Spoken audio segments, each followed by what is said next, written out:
Hey everybody, welcome to Physical Friday today. We are about a week away from Memorial Day weekend, and what that means to a lot of people is planning on doing a big workout to honor those who have served and sacrificed for our country. There's one workout that's very, very popular on Memorial Day. It's the Murph Workout that honors Lieutenant Michael Murphy, and we're going to talk about him in just a minute.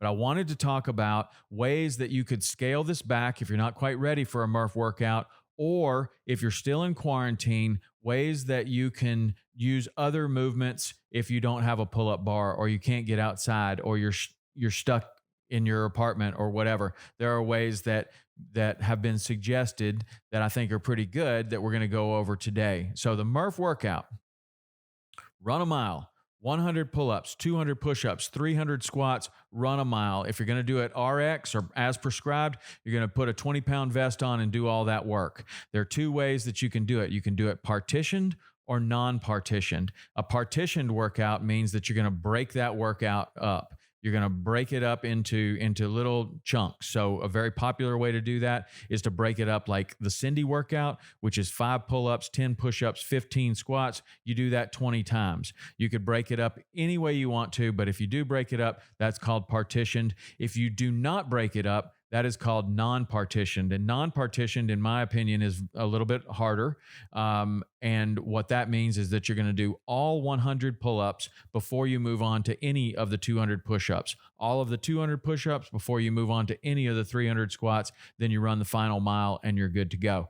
So you can choose to do it partitioned or non-partitioned. That's one way to make it easier or harder. You can obviously choose to wear the vest or not wear the vest. That's another way to make it easier or harder too. So one site that I follow, it's called Beyond the Whiteboard. It's where I put all my workouts. I think it's a very good site. It costs about $3 a month, and you can go in and you can keep track of all the workouts like we've talked about many times on Physical Friday. I think that that's super important to where you know what you did in the past so that you can try to have any sort of a marker of whether you're improving or declining or staying the same or whatever. So I can go into Beyond the Whiteboard and I can see that I've done this workout a whole bunch of times. I can see all the times there, and they also provide other stuff like these suggestions right here. So they're saying Murph for everyone, and they put together multiple variations. I like these. So performance would mean if you're totally ready for this and you can do it RX, then you just do it as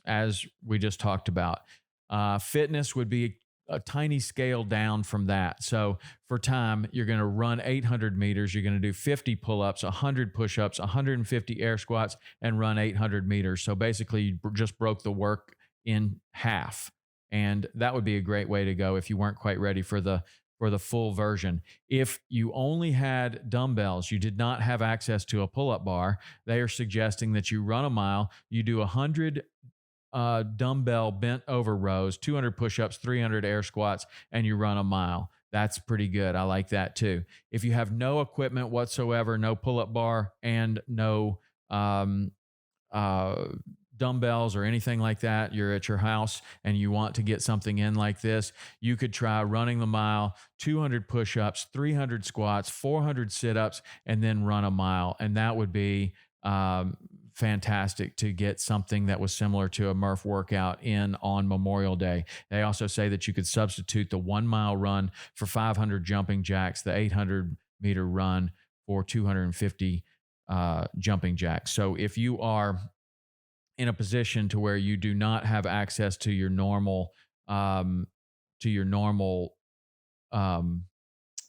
gear, or you're in a position to where you can't get to your gym or whatever, those are good suggestions for you. If you want to make it harder, there is something that is definitely harder than a Murph, and that is doing a double Murph, a triple Murph, or a quad Murph. Yes, people have done that before. My group is choosing to do the triple Murph for Memorial Day, and we're just going to do it kind of nice and slow. I think it took me 126 minutes the last time I did it, but what you do is you do 3 Murphs right in a row. So you run a mile, you do 100, 200, 300, you run another mile, and then you run another mile.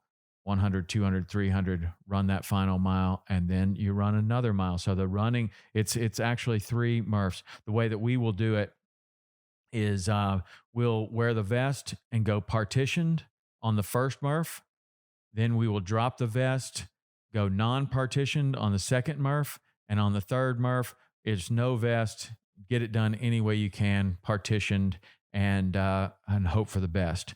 If you choose to jump into that, make sure that you're ready for it. Make sure that you have adequate nutrition, water, electrolyte replacement stuff. It's very hard, and it's a tough workout, but it's not impossible, and it is for a great cause.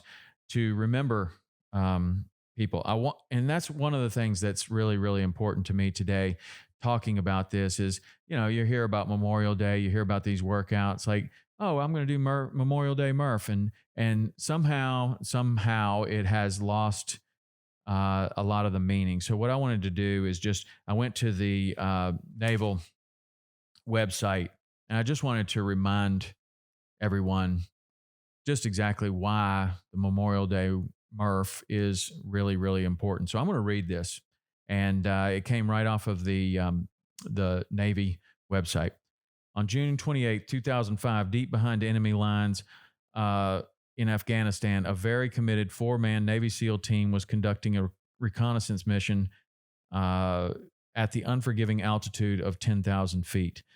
Lieutenant Michael Murphy, gunner's mate, second class SEAL Danny Dietz, sonar technician, second class SEAL Matthew Axelson, and hospital corpsman, second class Marcus Luttrell had a vital task. The 4 SEALs were scouting Ahmad Shah, the terrorist in his mid-30s who grew up in the adjacent mountains just to the south.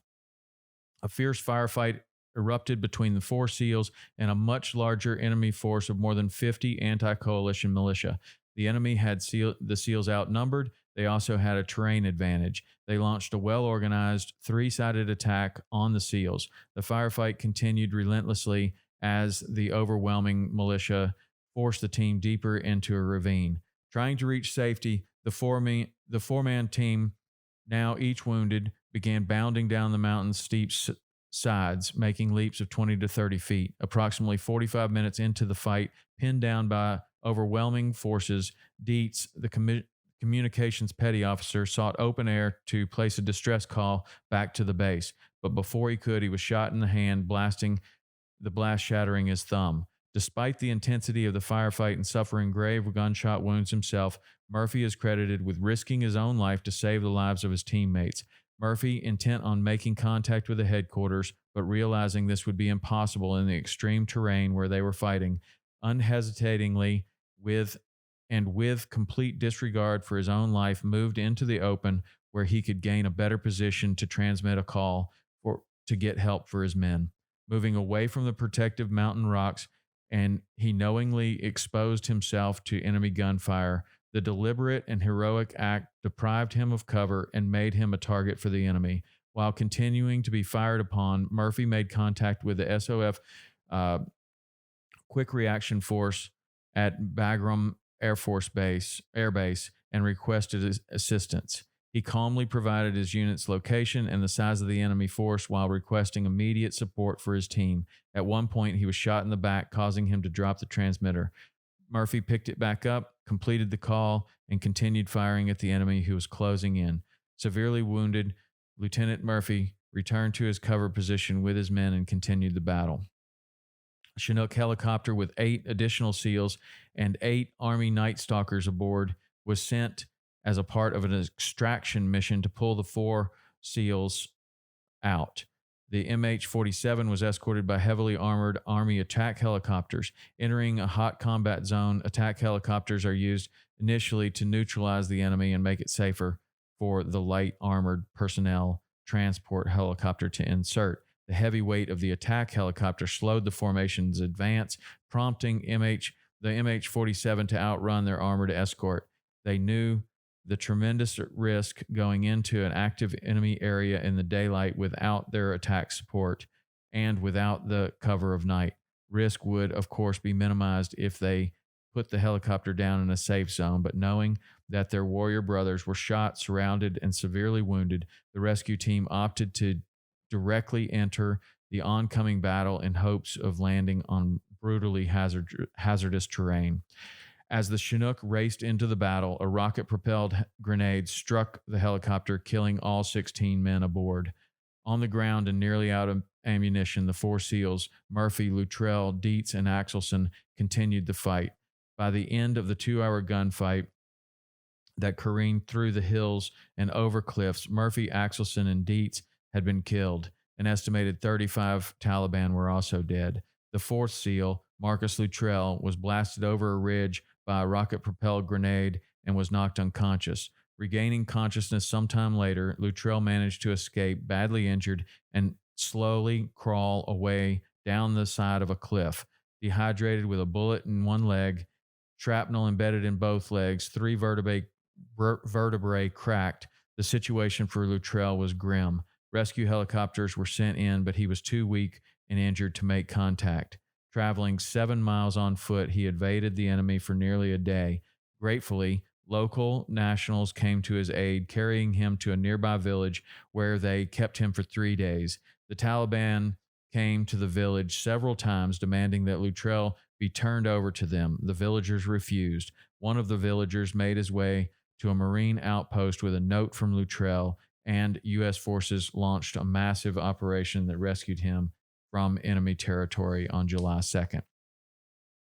By his undaunted courage, intrepid fighting spirit, and inspirational devotion to his men in the face of certain death, Lieutenant Murphy was able to relay the position of his unit, an act that ultimately led to the rescue of Luttrell and the recovery of the remains of the 3 who were killed in the battle.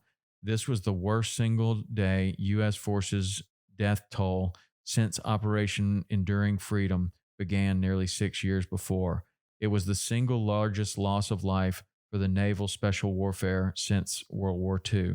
The naval special warfare community will forever remember June 28, 2005, and the heroic efforts and sacrifices of our special operators. We hold with reverence the ultimate sacrifice that they made while engaging in the fierce fight on the front lines of the global war on terrorism. So, wow. Murph's a hard workout. It is. A triple Murph's a hard workout, but it's nothing compared to what these gentlemen went through. So as you're doing your big workout on Memorial Day, remember, it's supposed to be hard. It's supposed to be challenging. It's supposed to rock you to your core because you're doing it for a reason. You're doing it to remember those who have served and sacrificed so that you can have your freedom. So anyway, that's it. I hope that you get out there and do Murph in any way, shape, or form. Use some of these suggestions that we had for scaling, or do it full on. If you're going to try a triple Murph, I'd love to hear about it. Send me an email, podcast@saltwaterexperience.com. And always, this podcast is brought to you by Barracuda Tackle. They are the makers of the best cast nets on the market, as well as lots of other things, including their new D-Hooker, which is fantastic. We're also sponsored by Hook. You can go to hookgear.com. You can get 30% site-wide discount on anything that they have by using the code SE30.